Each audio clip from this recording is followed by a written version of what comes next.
नमस्कार। चलिए आज निकलते हैं हिमालय के एक जबरदस्त सफर पर।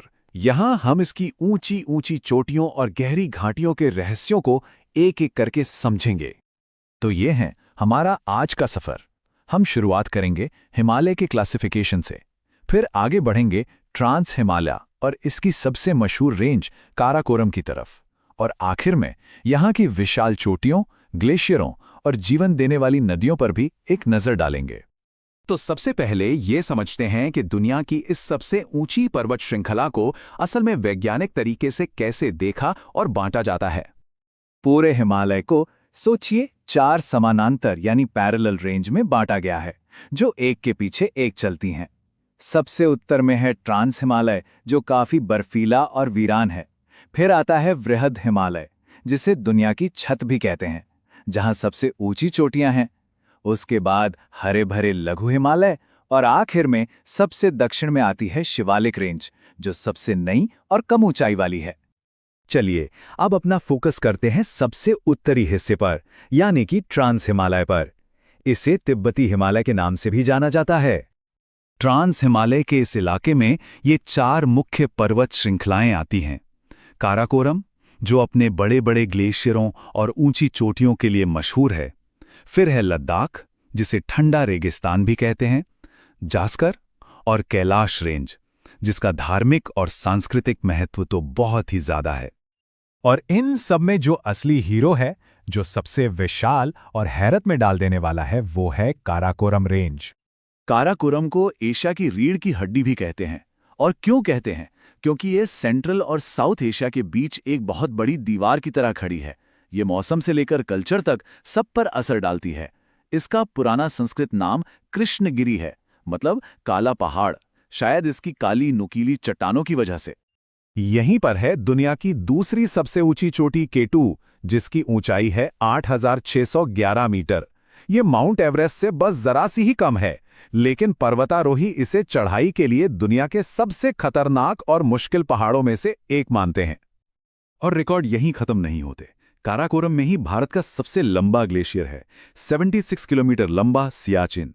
ये सिर्फ बर्फ की एक विशाल नदी नहीं है, बल्कि दुनिया का सबसे ऊंचा युद्ध क्षेत्र भी है, और इस पूरे इलाके के लिए ताजे पानी का एक बेहद जरूरी सोर्स है।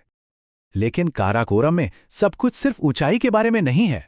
राकापोशी चोटी को देखिए, ये अपनी दुनिया की सबसे सीधी खड़ी ढलान के लिए जानी जाती है।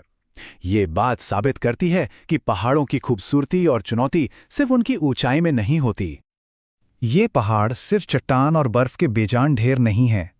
इनमें असली जान डालती हैं यहाँ की नदियाँ और ग्लेशियर। चलिए देखते हैं कि ये डायनामिक फोर्सेस इस लैंडस्केप को लगातार कैसे बदलती रहती हैं। सियाचिन तो बस एक शुरुआत है। काराकोरम में हिस्पर, बियाफो और बाल्टोरो जैसे कई और बड़े बड़े ग्लेशियर हैं। इन्हें ऐसा समझिए कि ये जमी हुई नदियां हैं, जो बहुत धीरे धीरे खिसकती हैं और नीचे की घाटियों में बहने वाली नदियों को साल भर पानी देती हैं, जिससे करोड़ों लोगों को जीवन मिलता है। यहाँ का भूगोल थोड़ा कॉम्प्लेक्स है। 2 मुख्य नदियाँ, सिंधु और श्योक, इन्हीं पर्वत श्रृंखलाओं के बीच से अपना रास्ता बनाती हैं। सिंधु नदी लद्दाख और जास्कर रेंज के बीच से गुजरती है, जबकि श्योक नदी काराकोरम और लद्दाख के बीच से होकर बहती है। जब कोई नदी लाखों साल तक किसी पहाड़ को लगातार काटती रहती है, तो बनता है एक गॉर्ज, यानी एक बहुत गहरी और संकरी घाटी। और जब सिंधु नदी लद्दाख रेंज को चीरती है, तो ये भारत की सबसे गहरी खाई बुंजी गॉर्ज बनाती है। ये पानी की जबरदस्त ताकत का जीता जागता सबूत है। ये सोचना ही कितना कमाल का है कि कैलाश रेंज के पास का बस एक छोटा सा इलाका एशिया की 3 बड़ी बड़ी नदियों का सोर्स है, सिंधु, सतलुज और ब्रह्मपुत्र, जिसे तिब्बत में सांगपो कहते हैं। ये नदियां 3 अलग अलग देशों में बहती हैं और करोड़ों लोगों के लिए जीवन का जरिया हैं। अच्छा, तो अब थोड़ा जूम आउट करते हैं और पूरे हिमालय आर्क को देखते हैं, इसके वो 2 आखिरी पॉइंट जो इसकी विशालता को डिफाइन करते हैं। हिमालय की ये जो विशाल श्रृंखला है ना, ये पश्चिम में नंगा पर्वत से शुरू होकर पूरब में नामचा बरवा तक एक बहुत बड़े धनुष की तरह फैली हुई है। ये दोनों विशाल चोटियां इस महान पर्वतमाला के 2 किनारों पर संतरी की तरह खड़ी हैं। तो हमने नाम देखे, नंबर देखे, लेकिन असली सवाल तो ये है कि पहाड़ों, ग्लेशियरों और नदियों का ये जो कॉम्प्लेक्स नेटवर्क है, ये हमारी दुनिया को आखिर कैसे प्रभावित करता है। ये सिर्फ एशिया के मौसम को कंट्रोल नहीं करता, बल्कि अरबों लोगों को पानी भी देता है। ये एक ऐसा भौगोलिक अजूबा है जिसका असर इसकी ऊंचाइयों से कहीं ज्यादा गहरा है। सोचने वाली बात है ना।